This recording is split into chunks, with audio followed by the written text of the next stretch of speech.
السلام عليكم ومرحبا بكم مرة أخرى في قناة مطبخ وتدابير أم سراج. اليوم إن شاء الله فيديو جديد، جبت لكم وصفة الكوكيز، وصفة ناجحة ومختلفة نوعا ما. تبعوا فقط الخطوات، راح تنجحوا فيها إن شاء الله، راح تفرحوا بها أولادكم. شوفوا القوام تاعو كيفاه جانا ما شاء الله. نروح نشوفوا مع بعض طريقة التحضير والمقادير الموجودة في كل منزل. نبدأ على بركة الله. مقادير بسيطة كما راكم تشوفوا. واش نحتاجو فيها؟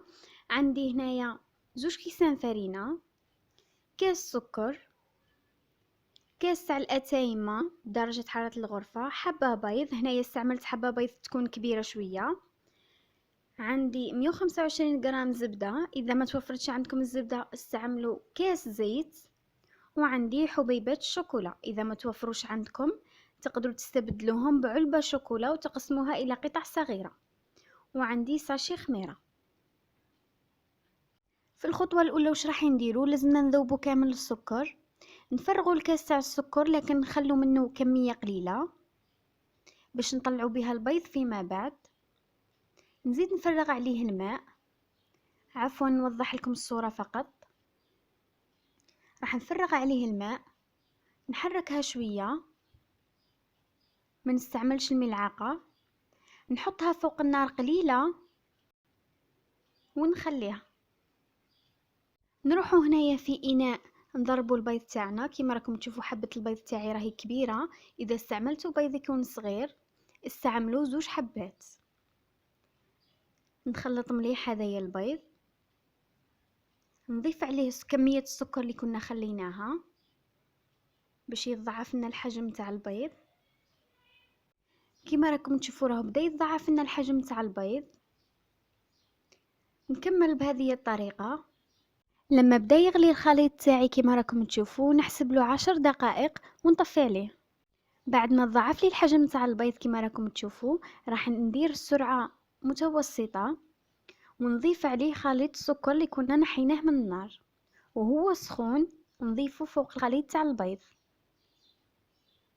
ونواصل في الخفق. بعد ما كملت كامل الخليط تاع السكر ضفته على البيض، راح نزيد في السرعة باش ما يطيبلناش البيض.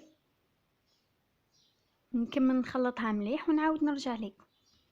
هذا هو الخليط اللي تحصلنا عليه. راح نضيف له هنايا عطر الكراميل، اذا تواجد عندكم عطر الشوكولا تقدروا تضيفوه، ما تضيفوش عطر اخر لانه هذا هو اللي يتماشى معاه كراميل او شوكولا.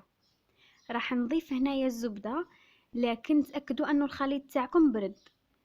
بعد ما خلطت الزبدة مليح كيما راكم تشوفوا، راح نجي هنايا نضيف الفرينة والكيس تاع الخميرة ونخلطها مليح حتى تتلم.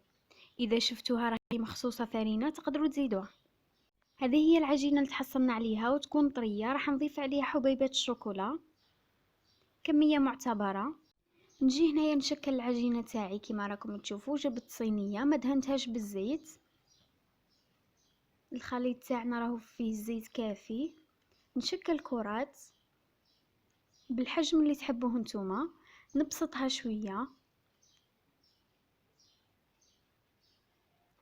ونحطها في الصينية. نكملهم كامل بنفس الشكل. حلوة سهلة وتوجد في دقائق.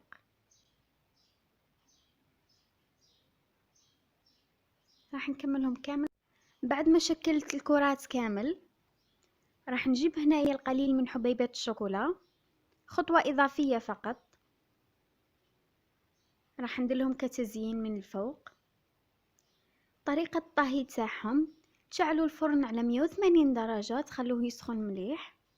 بعدها تدخلوا الكوكيز تاعكم، تخلوه يحمر مليح من الأسفل حتى تشوفوه تشقق وحمار من الأسفل مليح، وتطفوا عليه. ما يحتاجش أنه تشعلوا له يحمر من الفوق. راح يبان لكم المرة الأولى وكأنه ماهوش طايب من الداخل، لكن هو راهو طايب من الداخل، فقط حمروه من الأسفل. هذا هو الكوكيز تاعي بعد ما خرجته من الفرن، راهو مازال سخون. شوفوا كيفاش حمرته مليح من الأسفل. راح يبان لكم وكأنه مش طايب من الفوق، لكن من الداخل راهو طايب. شوفوا كيفاش حمرته. نخليه حتى يبرد مليح ونتلاقاو في صحن التقديم. بعد ما برد الكوكيز، هذا هو راهو في صحن التقديم جاهز. شوفوا كيفاش جانا الله يبارك مشقق. راح نفتح لكم حبة باش تتأكدوا من القوام تاعو. جربوه، ما راحش تندموا عليه، راح تفرحوا نتوما وتفرحوا اطفالكم. ما تنسوش اذا جربتوه بعثوا لي كامل التطبيقات تاعكم. تهلاو في رواحكم ومع السلامة.